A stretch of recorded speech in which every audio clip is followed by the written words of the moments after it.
Tô querendo fazer esse vídeo já há um tempo, que seria um review muito mais profundo deste AirPods Pro, porque na hora de comprar, na hora que eu vi ele lançando, eu percebi que muitas coisas que a Apple estava dizendo pareciam não ser verdades, né? E como todos nós sabemos, todos os produtos no mercado, indo desde sapatos até eletrônicos, qualquer tipo de produto, tem sempre a parte verdadeira dele, então o que ele realmente oferece e a parte que uma empresa vai fazer de marketing. E hoje eu distribuí aqui o AirPods Pro em 4 tópicos, sendo o primeiro deles o controle de ruído, o segundo, o som imersivo ou Immersive Sound, que seria uma das propagandas que a Apple fez, a bateria e os problemas que eu percebi neste fone de ouvido.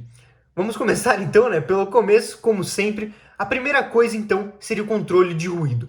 Neste AirPods Pro temos dois tipos de controle de ruído, o passivo e o ativo. E qual que é a diferença deles? O passivo é feito pelo isolamento do ouvido através de materiais. Então, essa silicone tip, ou essa ponta de silicone, é o que ajuda a fazer o controle de ruído passivo. É só você colocar o fone no seu ouvido e já passivamente já está cancelado. E o ativo seria através de software, que combinam os microfones presentes nos dois fones e a caixa de som dele, né, o sistema dele, para cancelar a frequência exterior, te deixando em uma imersão muito maior. O AirPods Pro tem os dois tipos de cancelamento de ruído.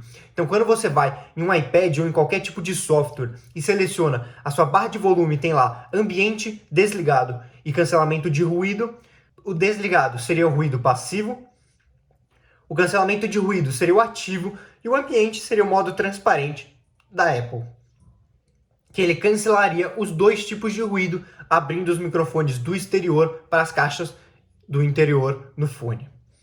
O segundo tópico, então, seria Immersive Sound, que nas propagandas da Apple eles falaram que ele tinha um driver personalizado de alta amplitude e baixa distorção, que emite graves potentes. Eu duvidei disso de primeira, mas tem certas verdades nesse texto. A primeira verdade seria que o fone não produz ruído. Isso eu achei uma coisa simplesmente sensacional. Diferente dos fones, das caixas de som que eu tinha escutado antes, obviamente nas portáteis, porque as caixas de som high-end não produzem ruído, mas diferente de todos os portáteis que eu tinha escutado antes, o ruído era muito presente e ele me dava uma grande dor de cabeça e deixava o meu ouvido muito cansado. Literalmente a dor de cabeça. E nesse AirPods eu estava com muito medo de que com cancelamento de ruído, quando eu não escutasse nada do exterior, eu só conseguisse escutar uma frequência bem baixinha, um ruído produzido pelo fone, né?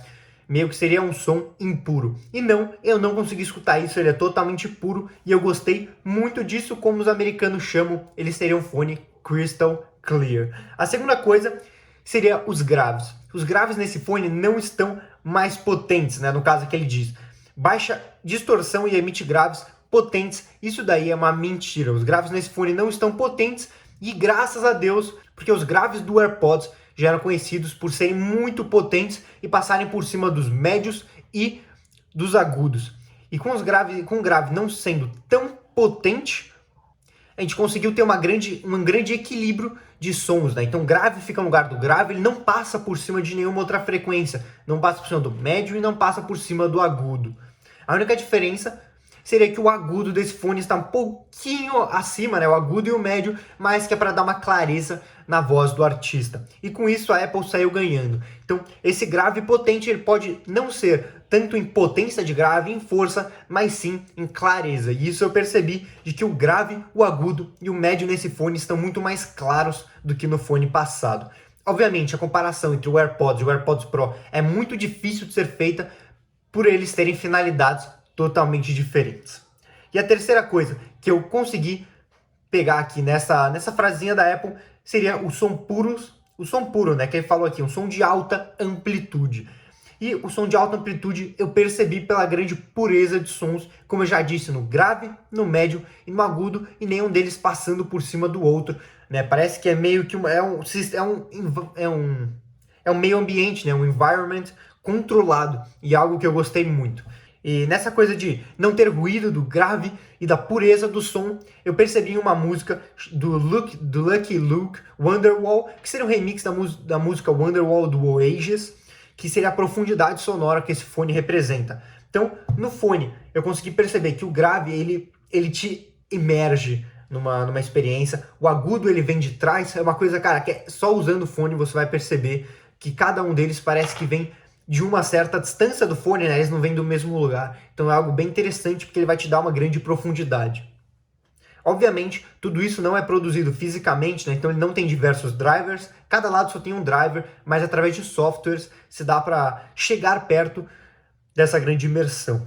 O terceiro, então, seria a bateria, que eu fiz um teste usando esse fone durante 3 horas com o cancelamento de ruído ativo, 1h30 eu escutei música em aproximadamente de 70 a 75% da potência dele, um pouco acima do que a Apple diria das 5 horas do fone, que está dito no site deles, que para você conseguir 4h30 a 5 horas de bateria no seu AirPods Pro, você vai precisar do cancelamento de ruído ligado e 50% do volume. Eu estava 20 a 25% acima disso, e a outra 1h30 eu usei jogando com um amigo meu, falando no Discord. Então eu estava usando o fone para falar com meu amigo, né? Ter a voz dele, ter a voz do jogo. Tava ali no volume mais ou menos de 30 a 40%, mas eu também estava usando os microfones do AirPods do AirPods Pro para se comunicar com o meu computador. E esse grande uso do microfone, né, durante 1h30, iria gastar muito a bateria. No final desse teste das 3 horas, eu tinha consumido apenas 50% da bateria, o que me diria que eu conseguiria fazer aproximadamente 6 horas desse meu percurso. Então, escutando 1h30 de música e depois 1h30 de ligação. O que eu achei uma coisa muito boa, porque ele superou o que a Apple falou no site deles. E levando em conta de que com a capinha você consegue ter mais de 24 horas, eu teria facilmente 30 horas com o AirPods e a capinha, o que é algo que eu gostei muito. E por último eu deixei os problemas. Eu só percebi um problema nesse AirPods, que seria a pressão do cancelamento de ruído. A Apple tinha feito uma grande propaganda de que tinham dutos de ar no fone que aliviaria a pressão, e sim, eles existem, ele alivia a pressão, só que depois de ficar 3 horas com o fone no meu ouvido, quando eu tirei ele, parecia que a pressão ainda estava lá, eu dormia ainda com a pressão lá, meu ouvido ficou bem cansado de sentir a pressão dos AirPods, o que é algo muito ruim. Então o único problema que eu citaria aqui seria a pressão que esse AirPods causa nos ouvidos. Tirando isso, eu achei esse fone simplesmente sensacional. Muito obrigado a todos vocês que estão aí vendo esse vídeo.